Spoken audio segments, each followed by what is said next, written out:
It's an interesting time for business. Tariff and trade policies are dynamic, supply chains are squeezed, and cash flow, it's tighter than ever. If your business can't adapt in real time, you are in a little bit of hurt. So how do you get full visibility and adapt in real time? Over 42,000 businesses trust NetSuite by Oracle, your AI-powered business management suite. It brings accounting, financial management, inventory, and HR all under one roof. NetSuite is the #1 cloud ERP for a reason. It's your single source of truth, giving you the data and control you need to move quickly. Real-time forecasting helps you move into the future with confidence, and with AI built in, you can automate the busy work and focus on strategy. NetSuite helps you see what's stuck, what it's costing you, and how to pivot fast. If I were running a business with a lot of moving parts, I'd use NetSuite for full control over everything. Tame the chaos with NetSuite. If your revenues are at least in the 7 figures, download the free ebook, Navigating Global Trade, 3 Insights for Leaders at netsuite.com/SPI. That's netsuite.com/SPI. The perfect product launch. It's the goal for every brand marketer. High heat, fast sellout, and fans posting recipes like trophies. What do Sydney Sweeney's soap drop, Taylor Swift's tickets, and your next launch have in common? Well, they're not bought, they're bragged about. Fanfare turns your drop into a moment. Fanfare cues real fans, blocks bots, and builds launch experiences worth screenshotting. Want hype without the heartbreak? Get Fanfare's 5-step hype drop playbook with our proven success formula and make your next launch unforgettable at fanfare.io/playbook. Again, fanfare.io/playbook. Hey, I get it. You've worked really hard to build up your business, and it's doing great. So great that you need help now. The most important thing for your business is to hire the right people to support it. So how can you find amazing candidates quickly? Easy. Just use Indeed. When it comes to hiring, Indeed is all you need. Stop struggling to get your job post seen on other job sites. Indeed Sponsored Jobs helps you stand out and hire fast. And with Sponsored Jobs, your post jumps to the top of the page for your relevant candidates, so you can reach the people you want faster. And it makes a huge difference. According to Indeed data, Sponsored Jobs posted directly on Indeed have 45% more applicants than non-sponsored jobs. And it's one of the largest databases of job seekers, too, giving business owners access to a wide range of candidates. And one of the things I love most about Indeed is the job alerts feature. I get notified when new candidates apply. There's no need to wait any longer. Speed up your hiring right now with Indeed. And listeners of this show will get $75 sponsored job credit to get your jobs more visibility at Indeed.com/smartpassive. Just go to Indeed.com/smartpassive right now and support our show by saying you heard about Indeed on this podcast. Indeed.com/smartpassive. Terms and conditions apply. Hiring Indeed is all you need.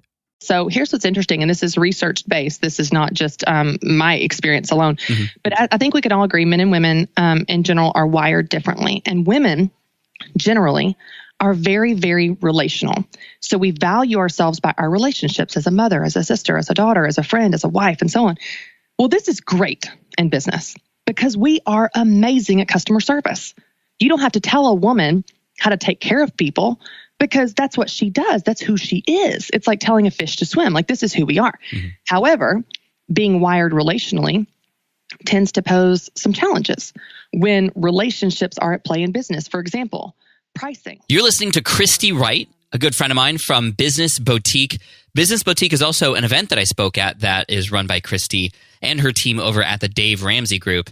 And it was probably one of the most spectacular events I've ever spoken at. Over 3,000 people in this amazing space, very professional. I felt like I was being taken care of the whole time. And more than that, the response from the audience just blew my mind. And what I love about what Christy has built as a businesswoman is she's built not just some of the best information I've seen online, but specifically tailored to women and her goal to help women start businesses. And I wanted to bring her on today to talk not just about how to get started in business and how to overcome those fears that we all have, but I really wanted to have her come on to speak to me and to a lot of the men out there and also the women, but mainly just talk about women in business. I severely think women are underrepresented in the business space. I feel like there is a ton of talent that we just don't even know exists, which is why I wanted to bring a talented woman on to share with us some of the things that we could think about when it comes to gender and entrepreneurship. This is a little bit different of an episode, but as a business owner and an entrepreneur and somebody who is trying to deliver value, I think it's really important to talk about all kinds of topics. And we get a little deep. We get a little deep in this episode, but it's going to be massively helpful, whether you are a man or a woman and you're listening, and I appreciate you so much. Let's cue the music, then we'll get to the good stuff. Here we go. Welcome to the Smart Passive Income Podcast, where it's all about working hard now so you can sit back and reap the benefits later. And now your host. He once contemplated becoming a lawyer until he job shadowed for a day. Pat Flynn. While DIY website tools are everywhere, most fall short on design and performance. Hit publish. Framer ships your site worldwide in seconds. No code, no compromises. Framer is a powerful, user-friendly platform that delivers developer-level results without writing a single line of code. Make your designs move and convert with Framer. Framer brings your site to life with powerful animations, dynamic content handling, and a design-first approach that helps your site stand out. Framer is the design-first, no-code website builder that lets anyone ship a production-ready site in minutes. Browse hundreds of pixel-perfect templates or even design something of your own on a totally blank canvas. Add bold animations like appear effects, text effects, scroll and looping animations, and much more in seconds. And it's free to start. The built-in AI handles the heavy lifting of generating starter layouts and can even translate your entire site to any language. On the back end, you'll get responsive breakpoints, built-in hosting, a flexible CMS, and privacy-friendly analytics. Ready to build a site that looks hand-coded without hiring a developer? Launch your site for free at framer.com and use code SPI to get your first month of pro on the house. That's framer.com, promo code SPI. Framer.com, promo code SPI. Rules and restrictions may apply. Do you know the secret to businesses that are scaling faster than ever? They're using Upwork to tap into a diverse pool of skilled freelancers across various industries. With Upwork, you can find specialized freelancers in marketing, development, design, and more. Experts who are ready to help you take your business to the next level. I've personally used Upwork myself and can vouch for it. Posting a job on Upwork is easy. With no cost to join, you can register, browse freelancer profiles, get help drafting a job post, or even book a consultation. From there, you connect with freelancers that get you and can easily hire them to take your business to the next level. Upwork makes the entire process easier, simpler, and more affordable with industry-low fees. Post a job today and hire tomorrow with Upwork. Visit Upwork.com right now and post your job for free. That is Upwork.com to post your job for free and connect with top talent ready to help you grow your business. That's Upwork.com. Again, Upwork.com. What's up, Team Flynn? Welcome to session 362 of the Smart Passive Income Podcast. My name is Pat Flynn, here to help you make more money, save more time, and help more people too. And like you know, today we're speaking with Christy Wright from businessboutique.com. You know what we're talking about. Sit back, enjoy. Here we go. Hey, Christy, welcome to the Smart Passive Income Podcast. Thank you so much for being here today. Hey, Pat, thanks for having me. I'm excited about this. Absolutely. And I just have to, and I wanted to thank you publicly here because I went to your event a couple of years ago, Business Boutique, and it was by far one of the most favorite experiences I've ever had on stage. Cool. Thank you so much for that opportunity. Your fans and the people under your wing are just amazing. I mean, everybody I met there had some amazing stories to share about how you've changed their lives. And I'm excited to thank you.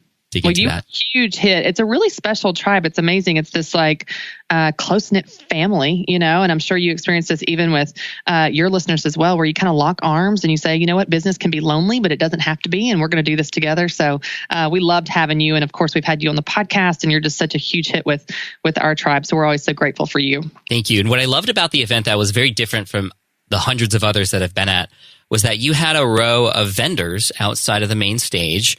And I was like, oh, this is cool. Like these are very, women-driven businesses and stuff. And I realized that they all started as a result of being a part of your tribe. Like these businesses wouldn't have started without you. I thought that was really cool to kind of showcase your people there like that. Yeah, it's fun. And a lot of times what we'll do, and we may have done this at the event that you spoke at, but we will also highlight interviews on stage of women that are running 7-figure businesses. They're running multi-million-dollar businesses, and they started as an attendee in the seat in the crowd. And you just see that faithfulness of how they've grown it, because there are a lot of people in the crowd, in their shoes years before thinking, oh, I don't know if I can do it. And you see this success story of someone just like them that did it. And that's what we love about highlighting those stories. We can teach stuff, and you know this, we can teach stuff all day, but man, when you hold up an example, they go, oh, if she can do it, I can do it. And that's really powerful. Super powerful. And I want to dig into your origin story a little bit, because I don't actually know much about how you got to where you're at. You are an amazing example of a business leader. And how did you even get into business in the first place?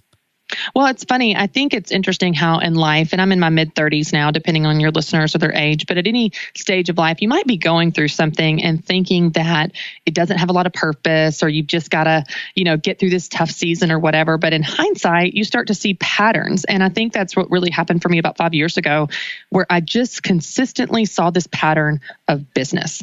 I was raised by a single mom entrepreneur. My mom started a little bakery when I was 6 months old to raise and support me, really to survive, and a lot of people get into business to survive, Pat. Like it may not be the best reason they get in, but gosh, it's a real motivator because you got to make it. And she had $64 to her name. And so I was raised literally in the business. I mean, she would bring me down there to the cake shop at 2 and 3 and 4 in the morning when she had to bake, and she'd make a little bed for me on the powdered sugar bags and flour bags. And I would sleep there until it's time to go back to elementary school. And I'd go to school with the smell of sugar in my little white blonde hair. And, it's far from Pinterest perfect, but here's what's so cool, Pat, is that was my normal. Growing up in a business, I spent more time with her employees than I did my own friends in many cases. And you think, oh, poor Christy. No, let me tell you something. I had a front row seat to watch a woman use her gifts and build a business and make an impact in the world. And you can't put a dollar amount on what that example did for me, because it taught me what it looks like to use your gifts, what it looked like to be independent, what it looked like to make your own way and make an impact and help people, and how you talk to customers and how you lead your team members. And so this was in my DNA from the very, very beginning. So you see this pattern of business in my story, but then I always had a desire for business. I went to college. I got a degree in business administration. I started 2 side businesses in my 20s just for fun, to kind of make extra money to help pay my rent. At the time, I was making, entry level nothing and needed some extra money. And then became a certified business coach, and then became a coach through EntreLeadership here as a part of Dave Ramsey's organization. And then we started to see about 6 years ago, just this trend in the marketplace of there's this unbelievably huge market of women specifically. Now, everyone's getting into entrepreneurship, but I want to focus on women specifically, because there's this market of women that are going, I want to do something, but I'm not sure what. Or I want to do something, but I'm not sure how. And there are women that don't want to climb the corporate ladder. They don't want to work the 9 to 5. They want more flexibility to go to the field trips with their kids. And they want to do it on their own terms, and it's more accessible than ever before. You could start a business tomorrow with nothing more than your idea and a Facebook page. The risk is low, the cost is low, the barrier to entry into the marketplace is low, but they get into it and they're not sure what to do. What about taxes? What about trademarks? How do I sell without being pushy? And that's where I can use all of these different seasons of my life, my training, my education, my own personal experience, and be able to intersect these women's lives and give them the hope and encouragement they need to push past their fear, but also the tactical business principles to show them the steps they need to do it. And what's amazing, Pat, and I'm sure you experience this yourself and even just at our events, but it is so much easier than they think. It's harder than they think in many ways, because you've really got to work hard, but they think that they can't do it, or, oh, I'm not business minded. I don't have a background in business. I'm not cut out for business. No, they just need what anyone needs, which is a little bit of help. And that's where I come in. And I love drawing from different aspects of my story to be able to serve them and lead them along this journey of really chasing their version of success. If that's $1,000 a month and a side business, awesome. If it's a multi-million-dollar business, awesome. I just want to help them do that thing they love to do and make money doing it. For the tens of thousands, if not hundreds of thousands of people you've helped, and make sure you listen to Christy's podcast and get involved in her brand, Business Boutique. She's got some amazing things to offer. For all those experiences that you've had teaching other entrepreneurs, what are the 1 or 2 most common roadblocks that beginner entrepreneurs have, and how do you, in your style, recommend they break through them? Okay, this is good. There are probably a top few, but I'll give you the number one by far that I've seen, and that's fear. And that sounds really theoretical and really just, like it's a feelings thing, but fear is a real barrier. Because here's what I've noticed, Pat, and you may have experienced this even on stage at the event. What women need when they come to our event and what they think they need are 2 different things. They think they need tools and information and steps and plans, and they do, and we give them that. But what they actually need is encouragement. They need someone to look them in the eyes and say, you can do this. And I believe in you. And I know that you can win. In fact, I'm so confident you're going to win that I want you to email me your story when you're winning, because I want to share your story on my podcast. They need someone to give them permission. And what's so incredible is when you give them that belief, the ground starts to move beneath them and they begin to take action and implement the steps and implement the plans. But you can give them all the best information in the world, Pat, but if they're scared, they're going to stay stuck. And they're not going to do anything about it. And so that's what I love about everything with our brand is we really hit the inspiration and the information. You can't have one without the other. If you're inspired, then you feel good, but you don't know what to do. And if you just got information, then you know what to do, but you're too scared to do anything about it. And so I think fear is a real barrier. And I would say that is true for men and women. It is 100%. Not something unique just to women. It's very, very common in entrepreneurship because entrepreneurship is risky and vulnerable. You're putting yourself out there to be rejected or to fail. And it's certainly very prevalent in any of the creative spaces, any of the, arts, anything where it's a service-based business, you're selling yourself, your skills. Man, that fear gets loud, the imposter syndrome. Who are you to do this? Who do you think you are starting a business? And gosh, the old cliche is so true. Fear kills more dreams than failure ever will. And so if I can equip people on how to not only understand fear, it is a real thing, so let's just understand it and call it out, but also practical, tactical steps to push past it, then gosh, they're set free to actually do something. And so I think fear is probably the number one. I would say the second most common that I've seen, at least in the women that I've worked with, is perfectionism.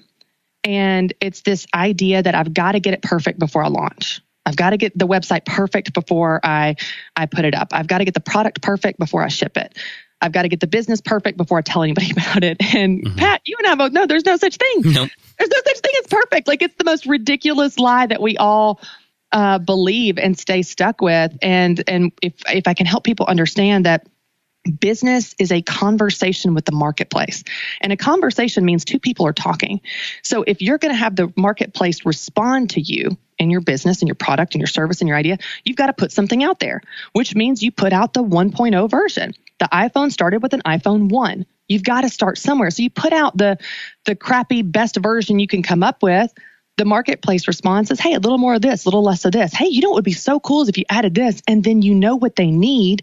You make those iterations and adaptations. You come out with your 2.0 version and you put that out. And that's what that conversation looks like over time. And you never get there to perfect because your job as a business owner is to always be responding to the needs and desires of the marketplace. And the needs and desires of the marketplace are always changing. So this is an ongoing thing. So I would say fear of failure, fear of the competition, fear just in general, fear of what people will think is probably the number one. And then the second, I would say, was just staying stuck and being paralyzed by this idea of perfection that is just doesn't actually exist anyway.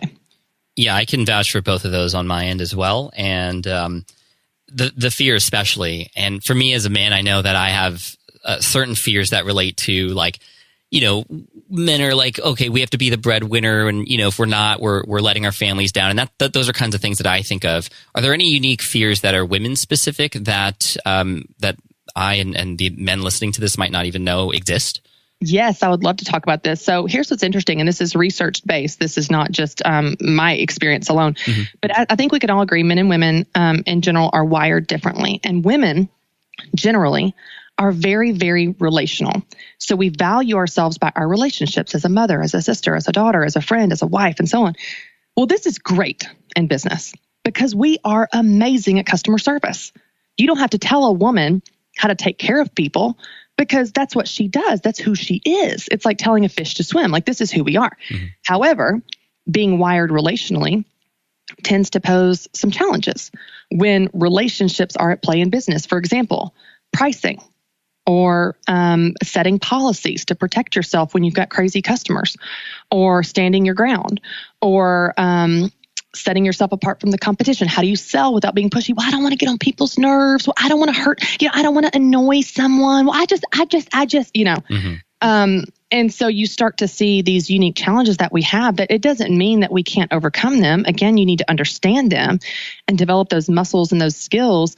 But even if you look at research, in general, women tend to be more fearful than men. Research shows as early as childhood that boys are more risk takers. Girls are more risk averse. So it shows that when little boys and little girls around age 4 to 5 are riding bicycles, little girls break sooner when riding their bicycle.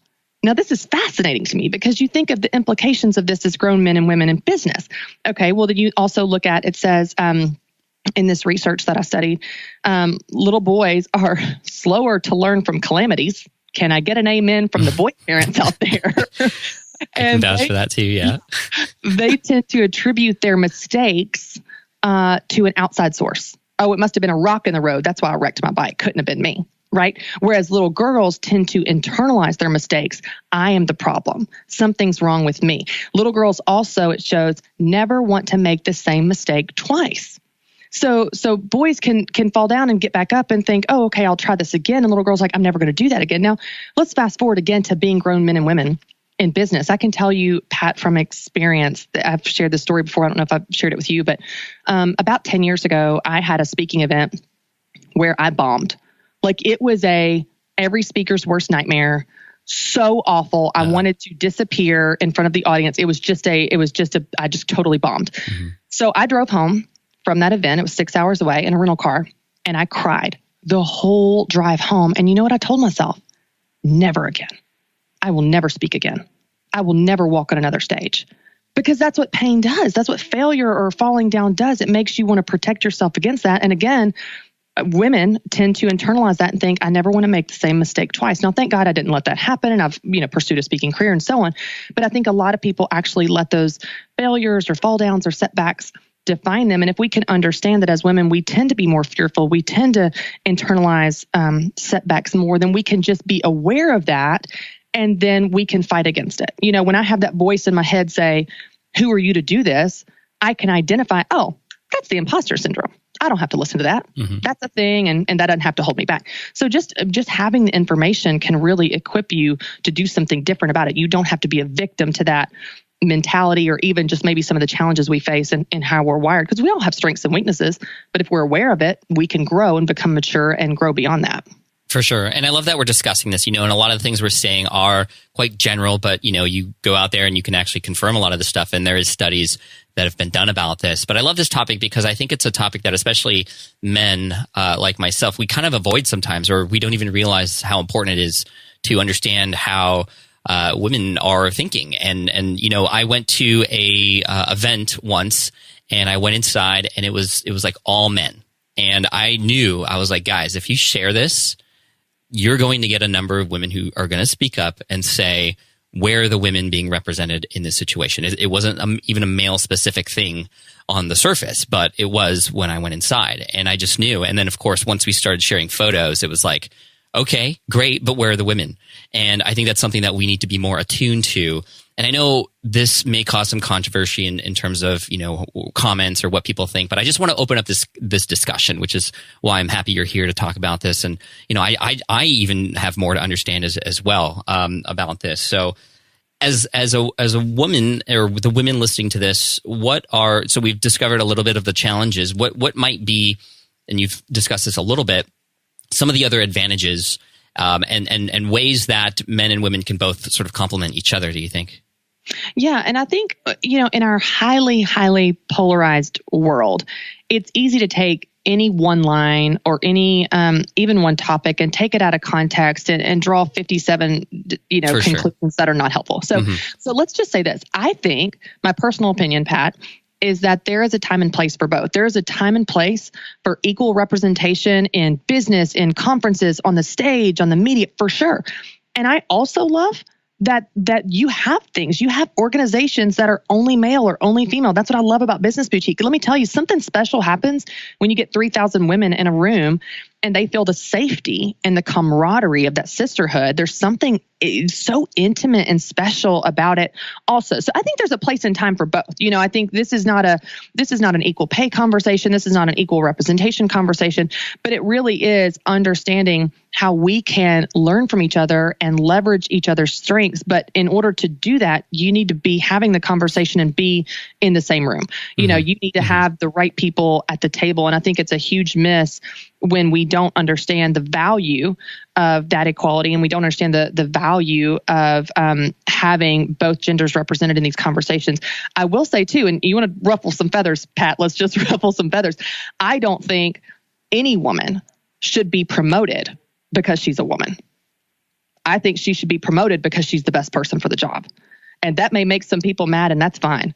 But you need to have the right people in the room, and the right people are the people that are the smartest, the most experienced, and so on. How insulting would it be to me if someone promoted me or offered me an opportunity just because we need a woman? Right. No, I'll be there, Pat, because I'm freaking good, because I'm smart, because I have something to bring to the table. So, that'll make some people mad, but you've got to look at, this is good business practice. Who do you want on your sports team? Who do you want on your leadership team? Who do you want on your board of directors? You want the best. I don't care what gender they are. I don't care what color they are. I don't care where they come from, whether they have families or don't have families.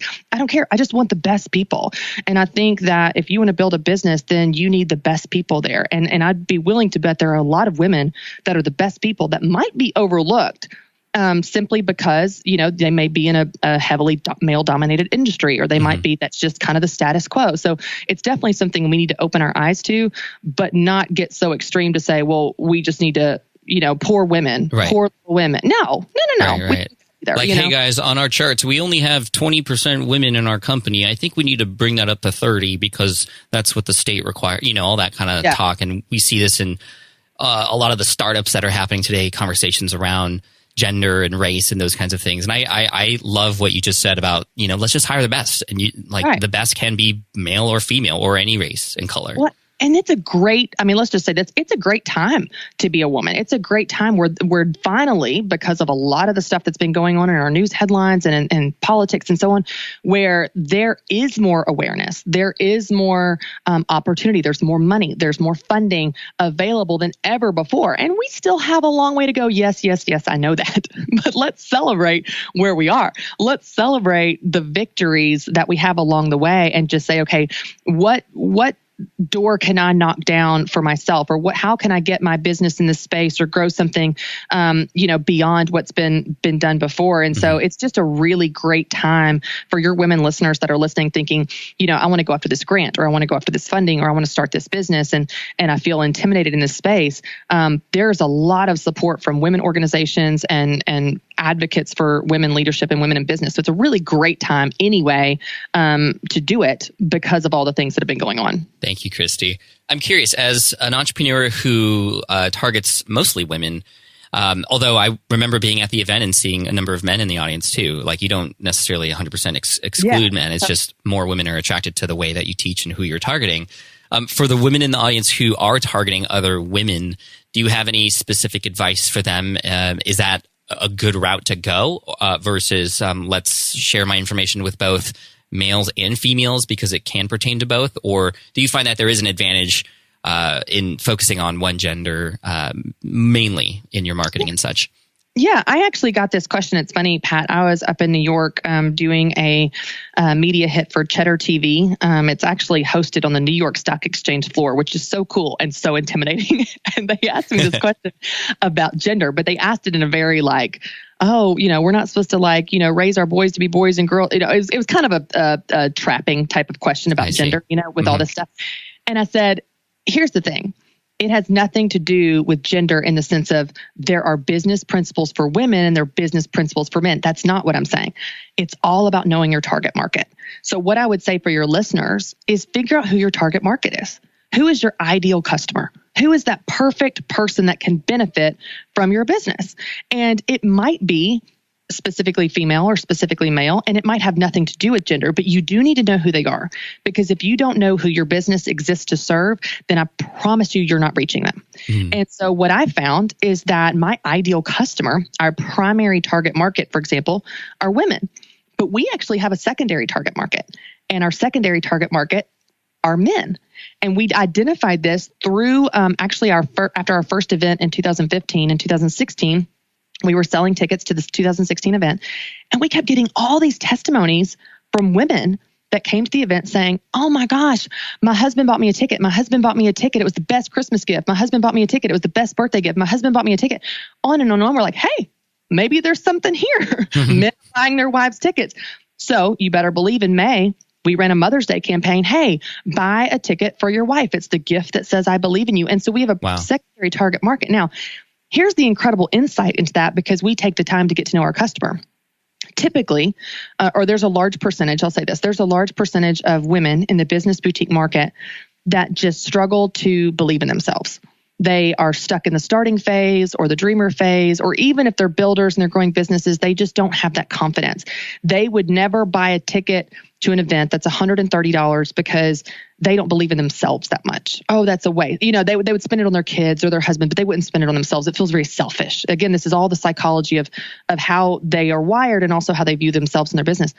So if you market to men and say, buy this for a woman in your life, and he buys her a ticket that gets her to an event that changes her life and her business, like that's awesome, because this is understanding the market. Sometimes they won't buy these things for themselves. So the men in their life, a son or a dad, buys them a ticket, and it's that little nudge that pushes them over the edge. It's a great gift. That's like, oh my gosh, he got me the best gift ever. So you can have a primary target market and a secondary target market, and yours may be gender specific, or it might not. It just matters that you know your target market. In our case, I wanted to create a safe place where women that were feeling insecure, or women that don't have a business background that feel intimidated, or like, oh, I'm not an entrepreneur, that they could come and feel like, hey, this is for me. And so it created this safety. And we certainly have, like you said, we have men come. It's not exclusive to women, but it's about knowing your target market so that you can reach that person. I love that. And for both men and women, obviously, I think we all struggle with, like you said earlier, the fear and the perfectionism in different kinds of ways and for different reasons. However, if we're past the dreamer stage and we're ready to get started, what might our first steps be from there? Well, I wrote Business Boutique as a plan with like a step-by-step. So people that want to plan, I'm a runner, Pat. So like if I want to run a marathon, I'm going to download a plan. And that's just helpful to see one step in front of the other. But here's what I would say would be the most important thing for your listeners. It's to take a step. Now, I know that sounds so basic. I realize that. But here's the problem. A lot of times we stay dreamers because we dream of this big, awesome vision that's 5 years, 10 years down the line. And then we get real excited about it. And then we get real intimidated by it. And it's like, well, I could never get there. So we just stay stuck. Well, instead of getting intimidated by this big, awesome vision, what would just be the tiniest baby step you could take today toward that? Maybe it's a Google search. Like, hey, are there any other businesses doing this thing?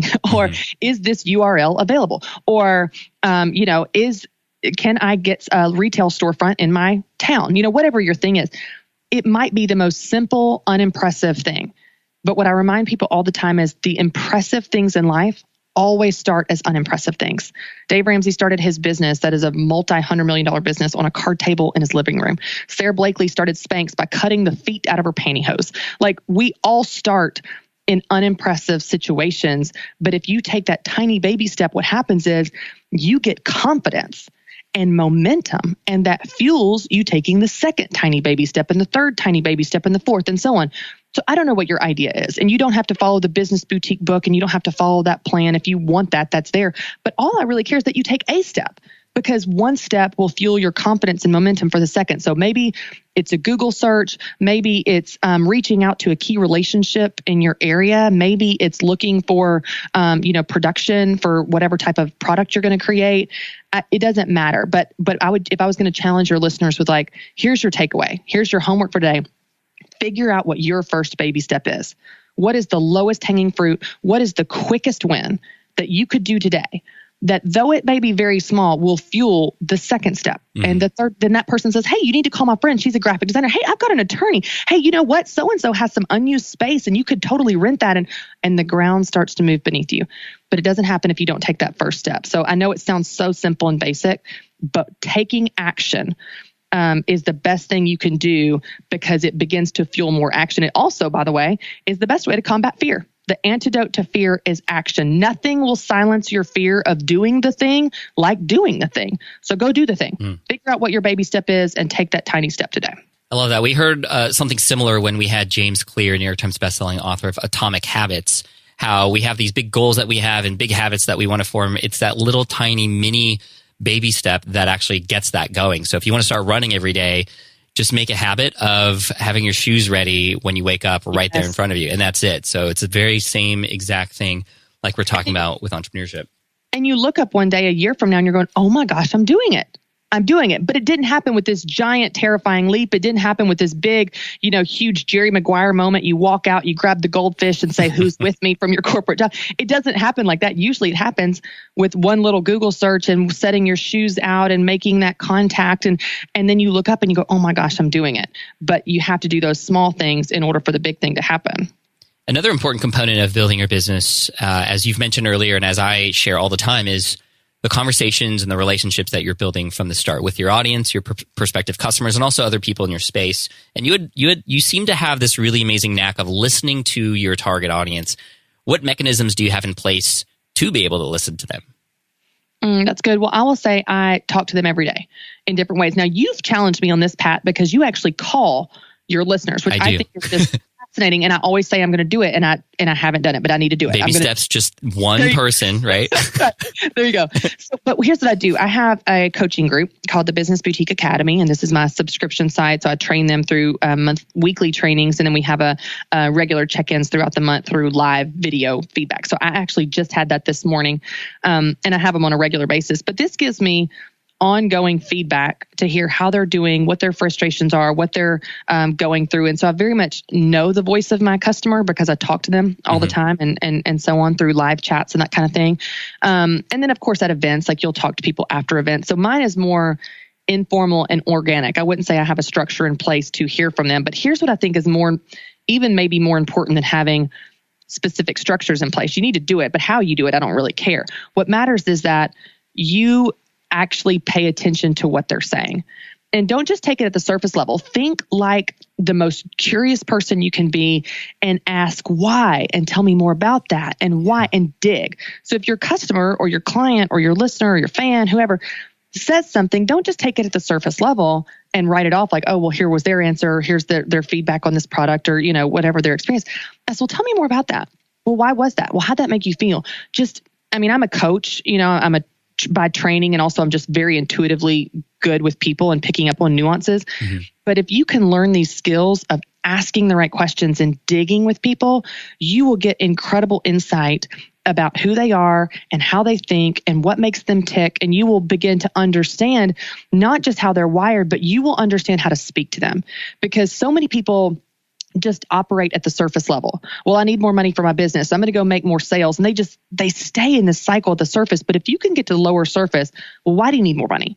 Well, what's the why behind your business? Well, what's driving you? Well, who's your ideal customer? Well, what would be your ideal future in 5 years? And you start to dig a little bit deeper into some of these questions with your clients, then you can have fewer conversations that are way, way, way more insightful and give you more takeaways of what you need to change about your business or build about your business or how to speak to them and how to market to them. Like, Pat, I drive my content team crazy because they will, send me some marketing copy. I'm like, oh no, we don't talk to them like that. No, that doesn't connect with them, because I know them, because I talk to them all the time. So I think it's just really important to understand them. That's the reason I know what I know about fear, because I've heard them. They may tell me, I can't start my business because, it's already too saturated. There's too many people doing it.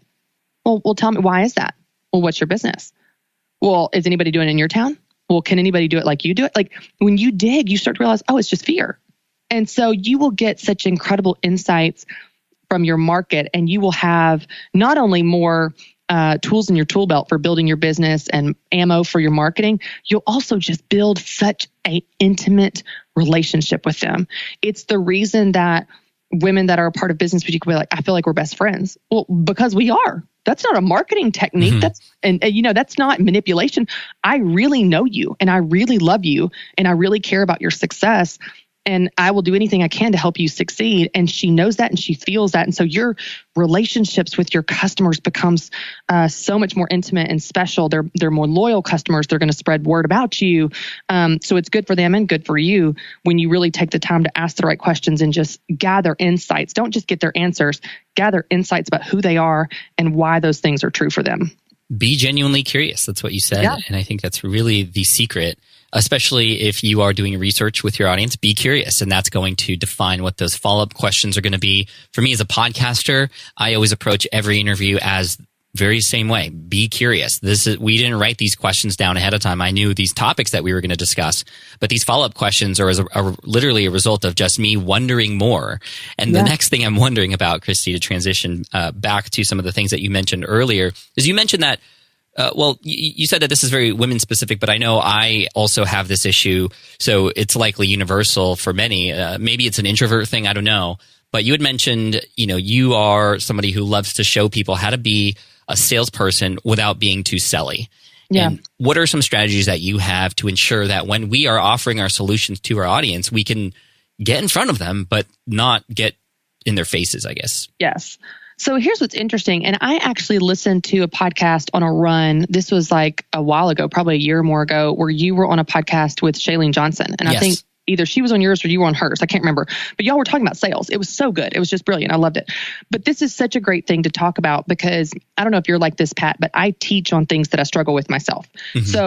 So I don't teach because, oh my gosh, this is so easy for me. I teach because these are things I'm living out and learning myself.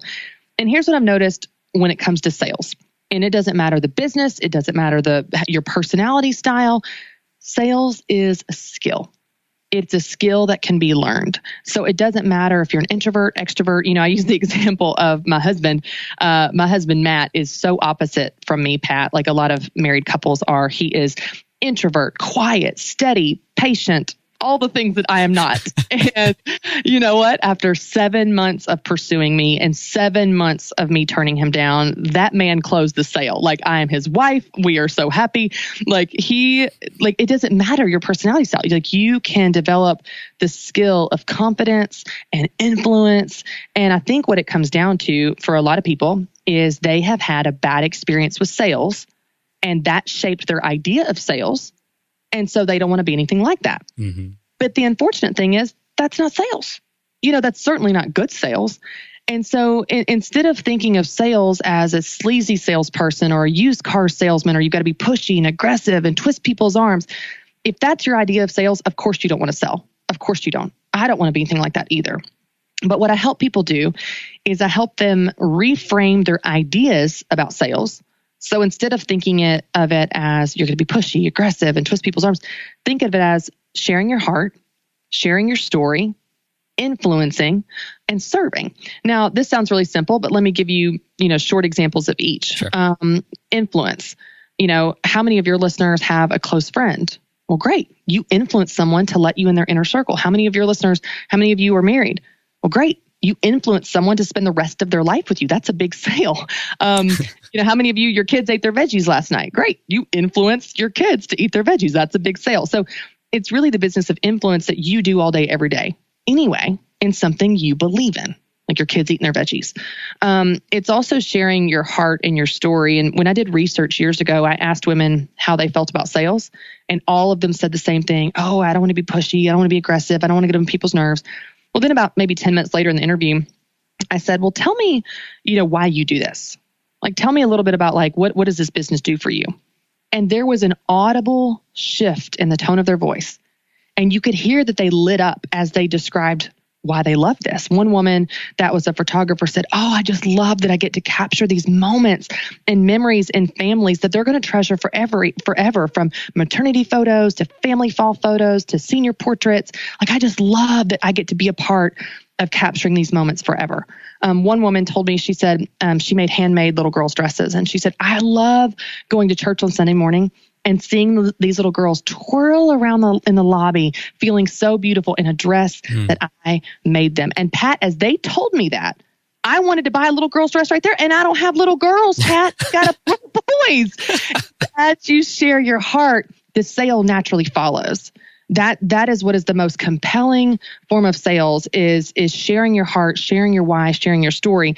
And if you really believe in what you're doing, then that should be easy for you. And what I mean by that is if you're focusing on what you can give, if you're focusing on how you're going to help people, if you're focusing on the difference you can make, and you really believe in that, which I do, then it becomes so much more easy to do. If someone comes through my book signing line at an event, says, hey, Christy here, sign my book. Do you think it's going to help me? I'm not like, oh gosh, I don't know, toss up 50-50 maybe. No, I'm like, Of course it will help you. I can't wait to watch you put this into practice. When you follow these steps, this will change your life and your business. I can't wait to watch you win. I have aggressive confidence and belief in them. And they step into that and they believe that and they want to prove me right and they want to prove themselves right. And they then become that. But it all comes because I believe deeply from my gut, from my heart. I believe deeply the fact that this works. Now, if you're in a business and you don't believe that what you do helps people, then you probably need to get in another business. But what I've noticed is we often focus on what we get, not on what we give. I'm going to get money. I'm going to get followers. I'm going to get a sale. Well, if that's all you think about, then of course you feel slimy. Don't focus on what you can get. Focus on what you're going to give. You're going to give value. You're going to give life change. You're going to give solutions. You're going to give tools and help and products that help people. And, everything from hair bows where, moms want to put hair bows on the little girls. That people need that. That matters. I didn't have hair till I was 3 years old, Pat. Like hair bows mattered for me as a 2-year-old. So, it's just amazing how when you focus on what you can give and you share your heart and you share your story and you show up and you serve people, that's where the best sales naturally happen. If you're focused on what you can get and how you can, get money and get a sale and get more followers, people will feel that. And it's not fun for you and it's not fun for them. So I just encourage you to flip the script and think of it as serving and sharing and what you're giving to them. And man, it becomes so much easier and it becomes authentic and it becomes something that, believe it or not, they will thank you for. They will say, thank you so much for writing this book. Thank you so much for that podcast. Thank you so much for that hair bow or that, swim lesson or that, graphic design service. Thank you so much for whatever that, because you help them and there's a value on that. And if you focus on how you're helping people, it becomes really easy to sell. So for the timid listener right now, let's imagine they flip the switch. And they're going to tell themselves, all right, I'm going to be confident because I know what I have will help people. This is like the angel on the left shoulder that's speaking in their ear, right? But then at the same time, the devil goes, you're just faking it. Like you can tell yourself these things, but this is not real. Like, I just want to swat that thing away. Yes, totally. Okay. So I will say this one thing I want to clarify when you talk about someone that's timid, someone that's an introvert. I want to go ahead and speak to them really quickly because I believe that God made you uniquely and perfectly like you. And you don't have to be loud, talkative, extrovert. You don't have to be someone that you're not to lead a business, and you don't have to be someone that you're not to sell. You can sell in a way that's true to you. You can sell in a way that's one-on-one and it's quiet and you build that deep relationship with that person before they buy from you. You don't have to be all, loud and you don't have to be like what you think of when you think of salespeople. So I just want to go ahead and give your listeners that might be more quiet permission to be true to them because that's the best business and it's the best sales. It's the best serving when you are who I believe God made you to be, which is in your natural style. So again, sales is a skill. It's a skill you can learn and then you just adapt it for your style, whatever is comfortable for you. Now, let's go back to the angel devil analogy here. If you have that at first, and the example I always use is sales is a muscle. Confidence is a muscle. If you never exercise it, well, it's a little weak at first. It's a little wobbly. That's okay. But the more that you exercise it, the stronger that muscle becomes and the easier it becomes. So the first few times you're going to have that voice in your head that says, you're faking it. You're a fraud. Who are you to do this? They don't like you. They're going to talk about you behind all this ridiculous voice of fear. And if you can do it anyway, if you can still have that conversation, hold your head high, throw your shoulders back, say the things that you practiced in front of your mirror, in front of your dog, whatever, if you can force yourself to do it one time after another time, over time, that confidence becomes authentic. That muscle becomes stronger. What I say all the time is fake it until you feel it. Pat, the first time I walked on a stage as a professional paid speaker was to 1,000 people. I was scared out of my mind, shaking in my shoes, and I felt like the biggest fraud in the entire room, but I just faked it. I acted like I was excited to be there. And I did the best that I could. And now, after years of doing this, I really am excited to be there. But of course, you're scared the first time. You've never done it before. Mm-hmm. Of course, you're scared the first time you make a sales presentation. You've never done it before. Of course you are. I know this sounds so simple, but just fake it. Pretend like you're excited to be there. Smile. Even if you're shaking, just do it scared. You don't have to wait until you're not scared to do the things you want to do. You just do it scared. You walk on the stage, you do a Facebook Live, you launch the blog, you ship the product, you make that key call to that person you want to reach out to, take that client to coffee, whatever. You just do it scared. And it's in doing it that you gain the confidence through the reps that muscle gets stronger and it becomes easier. At first, that voice will be loud, but if you can just do it anyway, even though you've got that voice in your head, you just do it anyway. It's amazing how over time that becomes proof. And it's like I said, nothing will silence your fear of doing the thing like doing the thing. So do the thing. If it's a sales call, if it's a presentation, you just do it and then you'll strengthen that muscle and it will, I promise you, it will get easier. Wow.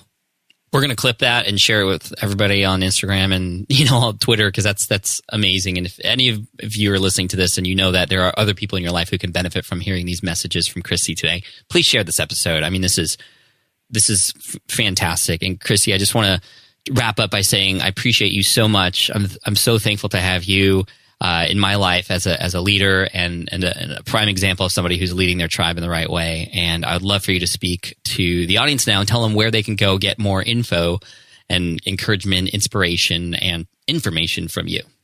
Well, thank you, Pat. I'm just such a huge fan of yours. I was so thrilled when we had you at Business Boutique, and you're such a part of our Business Boutique family, and I love what you do. You've challenged me in so many ways, from listening to my listeners to just even some of the tactical ways that you lead your business, and you do it with such humility and class, and I'm so, so grateful for you. And thanks for the opportunity. This has just been so much fun. BusinessBoutique.com is really where everything is. So we've got the Business Boutique podcast. We have the Business Boutique Academy, the book. We've got a couple courses on helping people find their business idea, or a deep dive on social media, and just, blogs and encouragement to help them make money doing what they love. And then on Instagram, it's at Christy B. Wright, and Twitter, and then Facebook is official Christy Wright. So I'm all the places you are, just hanging out, trying to help people. So I'm just so grateful to get to hang out with you, Pat. And I love what you do in this space, and we're such kindred spirits in this space. So I love getting to partner with you and help people. Thank you. I appreciate you. And we'll have all the links and everything in the show notes. So I'll direct you in just a minute. But Christy, thank you so much. Have an amazing day. Keep doing what you do. It inspires me, and it inspires tens of millions of others as well. Just keep up the great work. Thank you. Thanks, Pat. All right. I hope you enjoyed that episode with Christy Wright. For all the links and where you can go find her book and her event and all the amazing things that Christy has going on, you can go to smartpassiveincome.com/session362. smartpassiveincome.com/session362. And that'll take you to the show notes page. I'd love to hear a comment from you as well on what you think about this topic. If you have something to say about it, I want you to tell me in the comment section. smartpassiveincome.com/session362. I tend to, over the years, it's been 10 years of doing business, I tend to very much avoid a lot of the more controversial or potentially controversial things. And this wasn't a controversial episode, in my opinion. It was just a lot of great discussions on something. But topics like this, and especially politics and religion and those kinds of things, I tend to just avoid those conversations because I don't want to stir up any conversations that may not belong on my platform and just would deter us from actually doing what we need to do. However, I do think this is a really important topic, and I'm thankful to have this conversation here on this platform. Again, I'd love to know what you think, and make sure you go check out Christy's stuff. All the links and mentions and whatnot you can find at smartpassiveincome.com/session362. Thank you so much. I appreciate you. If you have any other ideas for kinds of topics that I should be talking about that perhaps I've been trying to avoid in the past, let me know. I do know that one of those topics is on less of a more controversial level, but more of a just avoiding because it is a difficult thing to talk about, is the sort of like really messy part of starting a business, the incorporating your business, the business bank accounts, a lot of those sort of like, okay, as a business owner, these are the things you have to know beyond your product and your market. Accounting, taxing, those kinds of things, which I've always tried to avoid because I don't want to get in trouble for saying the wrong thing. But I think it's important that somebody step up and actually share these things. And I'm really thankful to have a COO and a CFO, Matt Gartland, who you heard on the show in January. He's stepping up, and he's going to share a lot of thoughts with you in the future here on the podcast, on the blog, and perhaps other ways down the road on dealing with the sort of unsexy side of business. And I can't wait to share those things with you. So that's kind of the things that I want you to come up with for me and for my team, that we can better help you with. So let us know what we can do to better serve you. And again, thank you so much for being a part of Team Flynn. You're amazing. Team Flynn for the win. Thanks for listening to the Smart Passive Income Podcast at www.smartpassiveincome.com.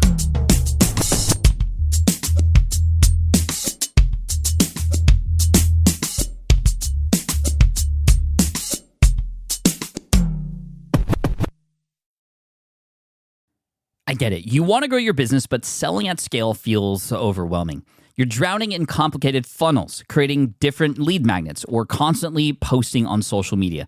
And that gets exhausting fast, especially when you're trying to sell to hundreds or thousands of people. But what if you could sell at scale with a simple, powerful quiz? A Score app quiz or assessment asks your audience key questions and gives them instant personalized results based on their answers. Your audience gets to know where they are now and shows them the steps they need to hit their goals. You can set up a quiz in minutes using Score app's templates and have a powerful lead magnet that'll do the selling for you. The best part is your audience actually wants to take this quiz, and you build huge amounts of trust before you even make a single offer. No hard sales, no chasing leads, just value at scale. Get 50% off the first 3 months using the discount code SPI. Just head to scoreapp.com/SPI. Again, that's scoreapp.com/SPI. Hey there, quick pause here because I have to tell you about a tool that completely transforms the podcasting workflow, Riverside. I get it. I used to juggle multiple platforms just to record one podcast episode. It was exhausting. Zoom for recording, Audacity for editing, and then a bunch of different apps just to create clips and social posts. I've tried other ones as well. They were okay, but they were clunky and super time-consuming. That's where Riverside has massively helped. I can do it all in one place: recording, editing, repurposing, one platform, one streamlined flow. I just log in, record with my guests no matter where they are in the world, and just like that, studio-quality audio and high-resolution video all in one. And get this, even if your Wi-Fi glitches, Riverside records locally on your device so everything sounds and looks crystal clear. But here's my favorite feature, Riverside's AI editing tool. You can remove silences and filler words with just one click, hours saved. With Magic Clips, Riverside also automatically finds the best moments and turns them into ready-to-post videos for YouTube Shorts, TikTok, Instagram, all without the extra editing. So if you're looking to level up your production quality and simplify your workflow, go to smartpassiveincome.com/Riverside and use code SMART to get 1 month free on the Pro plan. That's smartpassiveincome.com/Riverside, promo code SMART. It's built by creators for creators, and I think you're going to love it.